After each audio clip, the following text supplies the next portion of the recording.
Assalomu alaykum do'sti birodarlar. Bugungi avzorimiz shundan iboratki, gazonni qanday ekiladi va qanday sharoitda ekish kerak. Rossiya Podmoskva territoriyasida hozir biz ishlaymiz sadomlik ishida. Masalan, oldin ekilgan, gazon ekilgan joy.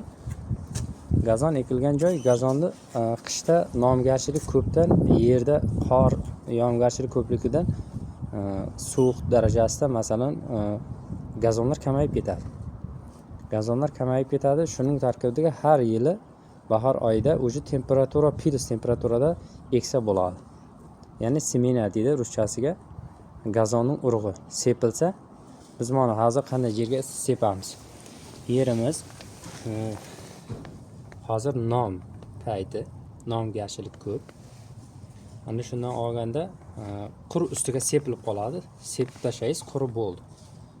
Qanday agar qishloq aholi biladi buni. Masalan, bug'doy qanday sepiladi, masalan, bug'doy, makka, yemish makka mavlar uchun qanday sepiladi. Shular sepilganda xullas sepiladi. Shunda ular ertaga endi oldimizda bachalar aytayapti, pagodani ko'rganlar. Masalan, ertaga yomg'ir bor deyapti. Shuning uchun yomg'ir ertaga bo'lishi mumkin. Shuning uchun biz oldindan sepib tashlaymiz. Undan keyin ustiga suv sepish lozim emas. Lekin siz havo yo'q paytda ham eksangiz bo'ladi. Egib, lekin ustidan navzatan suv qo'yish kerak. Uning uchun suv hozir esa biz bugun shuni harakat qilyapmiz. Yana bir narsani aytib o'tay ki, maqsad buni bahor payti obязательно tozalash kerak. Gazonni grabl bilan, o'zi spesial grabl bilan, simli grabl bo'ladi. Hozir grablni ham ko'rsataman, qanday grabl bilan tozalash kerak. Bir xuddi sochini taragandek tarab chiqish kerak yerda. Nima uchun? Masalan, bunda qurib qolgan yerdagi nimalarni, gazonlarni olish kerak. Mana shunday grabl bilan bir marta, ikki martadan bir joyda qirib tozalab chiqish kerak. Maqsad qurullari olinadi. Qurullar nima uchun qurib qoladi? Masalan, tomir olmagan yaxshi. Shuning nimasidan qishda suv bo'lgani uchun suv urib ketadi ular. Suv uradi, shunda bahorda o'sib chiqmaydi. Shuning uchun har bahorda mana issiq jilim temperatura, plus temperatura boshlangandan keyin afzalni hozir danni vaqti. Masalan, danni vaqti nima uchun? Yerda nomgarchilik deyarli yetarli ko'p. Chunki kun ora har kuni masalan yog'ingarchilik bor. Shuning uchun sepsangiz juda bir foydali kuni. Tez o'sadigan payti, vaqt soati borda har bir narsani. Bo'ladi, yozning kunida ham sepsangiz bo'ladi. Bunga gazonga farqi yo'q. U kuz faslida sepsangiz ham bo'ladi. Lekin unda sal ishlov talab qiladi.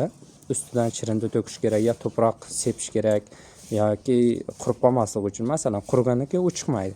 Unda faqat nomgarchilik o'zida bo'lish kerak. Shuning uchun o'sib chiqadi. Undan keyin bularni yozning kunida afzaldan suv sepilishi kerak bo'ladi. Undan keyin hozir sepsangiz, hozir eksangiz, shu hovlingizda gazoningiz O'zbekiston, Tojikiston masalan issiq davlatlar, ular afzaldan ustidan gazon sepildimi, ustidan to'proq sepish kerak yoki chirinda sepish kerak. Masalan, ustidan suv qo'yadi, keyin chiqadi. Sepish nima uchun?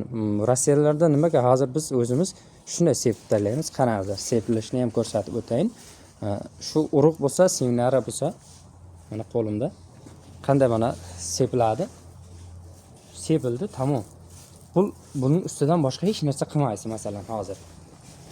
Masalan, shunday qo'yibroq sepish kerak. Buni qancha gazon chiroyli bo'lib chiqadi. To'g'ri o'sadi. Unda joprayib o'sib ketdimi, u serik sepildimi, u keyin tiplab ketadi. Tiplab ketgandan keyin xunuk chiqadi. Bu aslida qo'yib sepilish kerak. Qo'yib sepilgandan keyin chiroyli chiqadi. To'g'ri jingishga bu o'sadi, u chiroyli bo'ladi. Shuning uchun qo'yibroq sepish kerak, gazonni iloji boricha. Masalan, bizda endi o'zimiz boshqa davlatlarda Rossiya juda salqin davlat. Shuning uchun Rossiyada, Moskvada, men hozir Podmoskvada, Moskvada salqin. Hozir temperatura +3. Masalanda ertaga do'sh havo bo'lsa agar buning ustidan suv sepish yoki to'proq sepish yo chirinda sepish hech narsa kerak emas. Bu o'zi bir haftada o'zi ko'karib chiqadi. Chunki yetarli yerda nomgarchilik bor.